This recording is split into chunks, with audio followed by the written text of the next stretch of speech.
What's going on, Wolfpack Nation? Thank you so much for tuning back in here for part 2 here of our NC State baseball preview here, obviously with Sam Highfill and Chris Villaman from NC State baseball, two of NC State stud pitchers here. But if you haven't checked out part 1 already, make sure to go and check it out. As again, we've talked about obviously NC State in Omaha. We talked a little bit about Sam and Chris's time with Team USA, as well as kind of what they've been doing here during the off season. So make sure to go check that out. But jumping right back in here, so before we kind of start previewing a little bit more of the 2022 NC State baseball team, got to talk about first of all the Doak upgrades, which were unveiled a couple weeks ago. And so Chris, I'll hand off to you first. So what was your first reaction, and when did you guys find out about the upgrades? Was it that much earlier than when the fans found out? We found out in our ring ceremonies, when we found out about the upgrades and what would be the future for the Doak Field. And it was just cool. I wish it would have happened earlier so we could be able to play on it. But yeah. I'm sure Aven's going to be happy about it. I was really just happy for Aven, really, just because he's been wanting this field for a very long time. Mm-hmm. For him to be able to finally do it, it's really cool for him to experience it. Absolutely. Yeah, and to add to that, I think even if it doesn't help us while we're here, it's definitely going to help the program recruiting wise, and then development wise as well. For our coaching staff to recruit and develop the way they do with the facilities that we have right now is really impressive. And so the fact that NC State is a top program in the country year in and year out speaks to how good this coaching staff is. And it can only get better, with these upgrades. They're pretty awesome. It'll be pretty appealing to be local, and if and when the minor league season and off season is a pretty good spot to work out. Oh yeah, I'm definitely coming back to work out. Yeah, they love letting people back to work out, so I'll be here. Yeah. Well, and I mean, it was good to see, obviously, that they obviously prioritize more of obviously appeasing the players, as it should be. Obviously the fan stuff, it'll take care of itself. I mean, then they, if we have a top 10, top 5 team in the country, I mean, we're going to sell out, period, no matter how much shade or concessions or grills right by the first baseline we have, so that's what counts. But and I want to ask you guys about this too. So what was y'all's viewpoint on having the grills down the first baseline? I mean, first when I stood that, I saw that, I was like, this seems a little dangerous, to have these grills, with a that can have a baseball just flying down first baseline and knock one of them out. But I don't know. That was the one thing that really stood out to me the most. Yeah, those are, I don't know for sure, but I have a good feeling that those are kind of the ideas taken from Louisiana Tech, where we played our regionals. They had grills set up all the way down the first baseline, and I could be wrong. They could have just came up with it on their own, but I have a feeling that that's where that came from. Huh. I feel like Aven did that because I feel like he would use them during the game or before the game. So I do like playing. I feel like it was his idea. Yeah, playing a baseball game with the smell of all that food being grilled. It's fun. It'll have a real stadium, real minor league, major league feel. Yeah, that's what it feels like. Yeah, it feels like one of those major league games. Yeah. Well, and obviously too, I think that one of the biggest things too, besides the player side, really was the update to the scoreboard as well. I think that was one thing that definitely, I think everybody, every State fan, player, you name it, definitely said, yeah, that was overdue for sure. So definitely look forward to that. But also too, in the plans, are there any talks about a new home run song as well, or are you sticking with it? That's a good one. You don't like that one, John? You don't like that one? I do. No, I do. I just we've had it for a while, so I just feel like most teams, especially by that time, they usually like try and bring in new ones. But no, I'm a fan of it for sure. Hey, go baby, go. So yeah, I mean, I guess it's a good thing if it gets old, right? Sure. Yeah. Oh, very good point. Very good point. Can't argue with that. So. Anyway, so jumping into now talking about the team this year, obviously, I wouldn't say a much different team, but definitely, a lot of, faces that State fans grew to love last year, like the Terrell Tatum, the Johnny Butler, the Evan Justice, even hey, Dalton Feeney, hey, he's a name that all State fans grew to love there. Losing those guys overall. So, but I mean, just like you said, with the Duke game, it was I think all State fans' emotions went from like a curiosity to like a okay, like that's what's up, because I mean, definitely getting 14 runs on the board is pretty solid start for some of these new faces. So Chris, I'll ask you first. I guess kind of talking a little bit about the batting side, because obviously I feel like from a State fan perspective has the most questions for sure. Is I mean, some of these guys like Josh and Josh Hood. Are there any batters specifically that stood out to you specifically? Oh yeah, Josh Hood, Gino, a bunch of guys did. I mean, I think a lot of players surprised a lot of us. So, and I feel like we're going to surprise. I feel like we're going to pick up where we were left off from last year. I just feel like because a lot of hitters didn't really strike out much. They're really good contact guys, and plus with Chris Hart and Bo, like we have the best hitting coach in the country. So I feel like with them and our new hitters, I feel like we will do or pick up where we left off. I feel like it won't be an issue. Yeah, watch out for some of these freshmen, hitting and pitching wise. We got a number of guys that I think can make an impact in year one, and the future's bright for a lot of those guys. And the new transfers, Dom Palali, Gino Groover, Josh Hood, hitting on the hitting side. They got good tools at the plate, and they're hard to get out, and we saw that all fall. So I'm excited to see that play out this spring. Yep, absolutely. Rob? Yeah, just jumping into that. I mean, like you said, you had Johnny Butler, Austin Murr, Tatum, Torres, pretty much close to 2-4, almost 800-900 at bats right there last year. But it sounds like you guys are pretty confident, and they're going to jump right in. And I know the pitching's there, obviously, with you two guys, and you have a few other guys that stepped up last year when they needed to. But who's a pitcher you think might be stepping into a big role this year that really didn't pitch that much last year?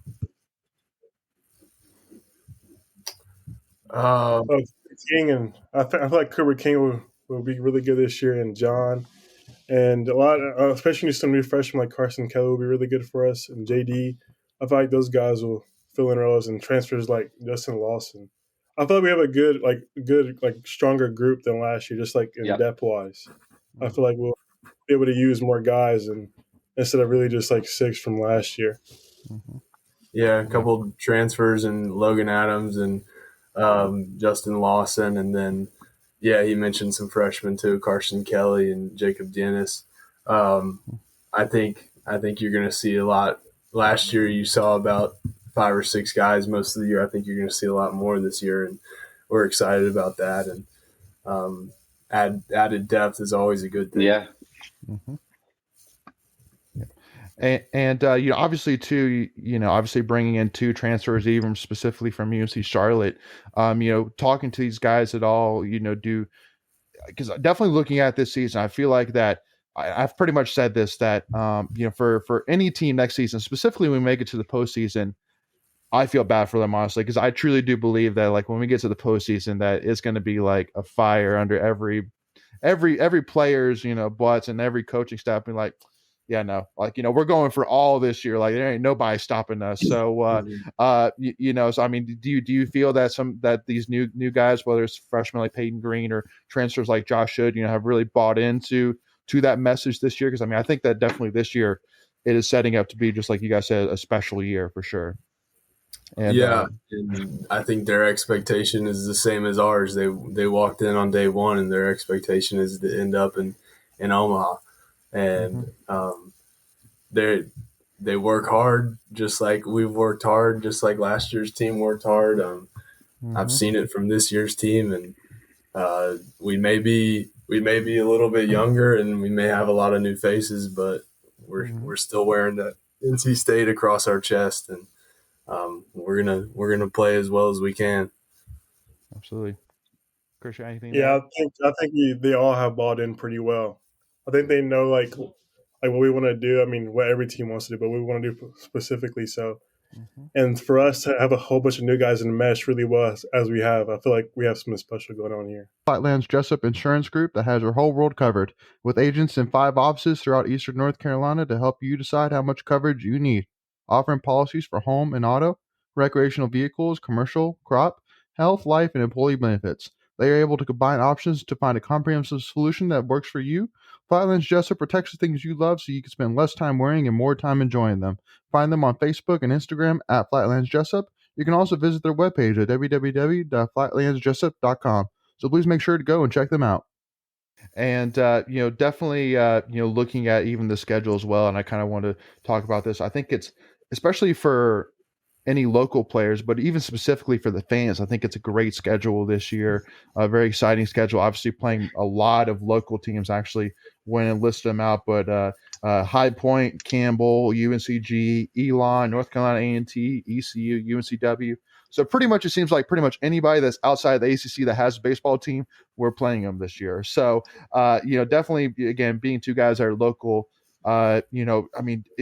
does it kind of bring a little bit more excitement to it? Like, for example, like for you, Chris, playing your hometown team of High Points, and Sam playing, like the Campbell or whoever on the list, even ECU as well. I think that's going to be a really great matchup. They're, I think, projected to be a top 15 team, and ECU is a tough place to play in. So it should be a great challenge.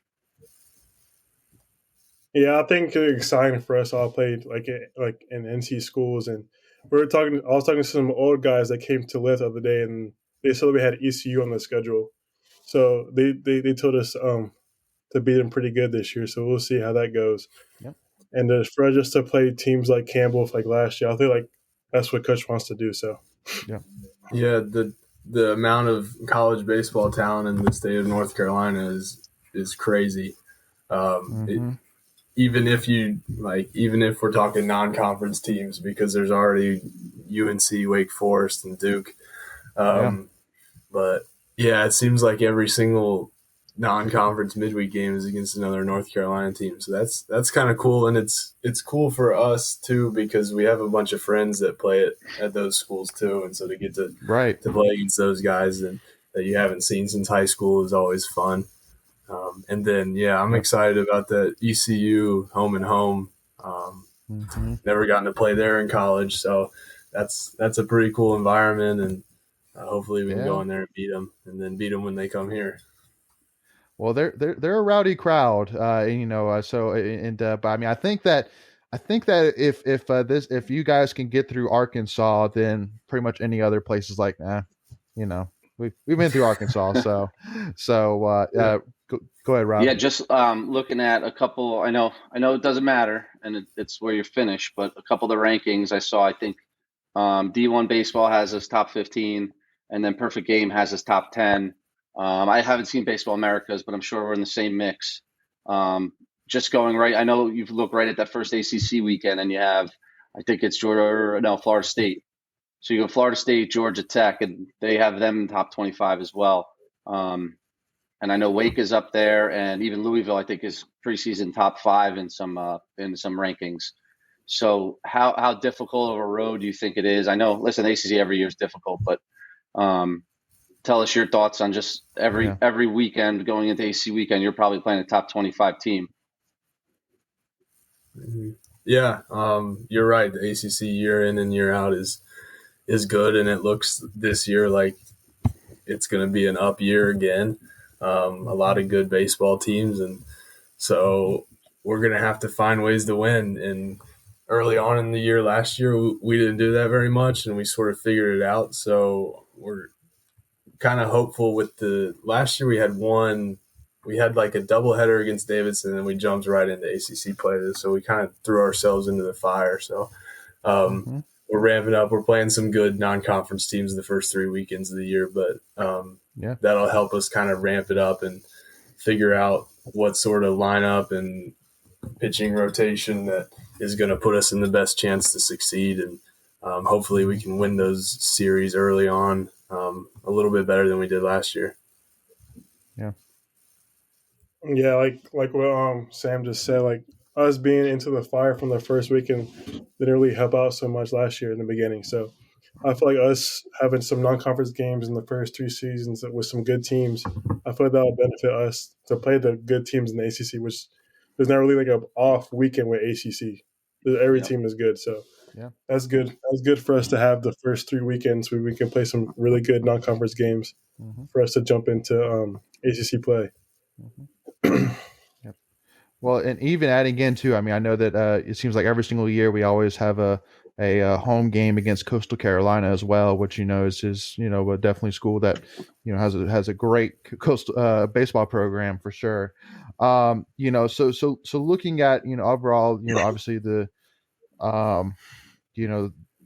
overall this season. Well, first of all, I want to ask you, Chris, specifically. So, obviously we lost to, I would argue one of the greatest closers in NC State history in Evan Justice. And it's going to be a big, shoe to fill for sure. But I mean, obviously you got to look at you, Chris, specifically and go, hey, I mean, are we going to see you closing it all this season? Or, I mean, is there somebody else specifically we should be looking at to maybe fill that role? If Coach wants me to close and do Evan's role, I'll definitely do it for sure. Whatever he wants me to do, I'll do it. So if he wants me to close or start, I'll be more than happy to do either one. And then I'm sure I'll just get some tips from Evan how he closes games, and I'll definitely fill in those shoes. And Sam, I'm sure you're filling the same shoes. I love it. You'll be in the starting rotation. Yeah, I'm assuming that I'll start off that way this year and hopefully be able to have another good year. And if I'm handing the ball off to Chris, I got a lot of confidence in that. But I also feel like I used this analogy before. Yeah. Like, I'm an Atlanta Braves fan, and we lost Ronald Acuna this year, and then they replaced him with like 5 different guys. Basically, they went out and got a bunch of outfielders, and so if it's not Evan Justice, then it's, we've got a handful of guys that can get the job done. And hopefully, that sort of strategy works for us as well. The good thing about Chris is he's really good, whether he's a starter, middle relief, or a closer. So I don't know what the coaches are going to do. That's a tough decision to make. Yeah. No, well, again, it's not an easy one, but just like you said, I mean, I think that definitely the strength of this team is, really obviously sitting here in front of 2 of them, definitely our bullpen next year. And like even specifically one guy that, well, I guess 2 guys I really kind of highlight that, maybe one that State fans haven't heard, but one that State fans have heard. Andrew Tillery is somebody that I know for me personally, not necessarily being a huge baseball guy, I definitely saw a lot of potential there. And I know I think he had surgery last season that kept him out. But also too, I think Garrett Payne as well. What was that, Sam? Baker. You mean Baker Nelson had surgery? Sorry. Yeah, he's the one that had surgery that got cut out last year. Yeah, you might have said that. Okay, I gotcha.